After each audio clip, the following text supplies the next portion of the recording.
বলেছি যে আপনারা যদি কিন্তু হয়তো ঘুরিয়ে পেঁচিয়ে ছাড়া ৭১-এর ভূমিকার জন্য ফর্মালি সরি বলবেন কিনা। আমরা এটা ফুললি মনে করি এখন যে প্রজন্ম জামাত শিবির করছে এদের সঙ্গে ৭১-এর কোনো সম্পর্ক নাই। দে আর সম্পর্ক না থাকা তো ভয়াবহ শিশির মনির। ৭১-এর আমাকে মাধ্যমে উত্তর দিতে দেন। বাংলাদেশের জন্ম। আমাকে তারা শিবির করছে, আপনি যদি আমাকে এই প্রশ্ন করেন, আমাকে এই প্রশ্ন করছেন কেন?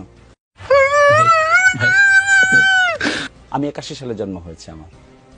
তো আপনি যদি আমাকে এই প্রশ্ন করেন, is it A justified question to me? अच्छा हमको सिखा रिया है। ইতিহাসের জন্য কবে জন্ম হয়েছে সেটা খুব জরুরি। Of course. আপনি ইতিহাস জানবেন কেন? To track you in the good track. আপনার বাবাকে দাদাকে আপনি জানবেন না? गजब बेइज्जती है। অবশ্যই জানবো, কিন্তু আপনি যে আমাকে ব্লেম করছেন, না, আপনি blame আমাকে করছি না, আমি আপনি তো প্রশ্ন আমাকে করছি। বলতেছেন কোন একটা জিনিসের জন্য সরি বলতে। কি জিনিসের জন্য সরি বলতে আমাকে বলছেন? अच्छा আমার জন্ম হয়েছে ৮১ সালে। ठीक है, Why are you telling me? समझ गया। তাহলে sorry. তাদের আদর্শে আপনি বিশ্বাসী।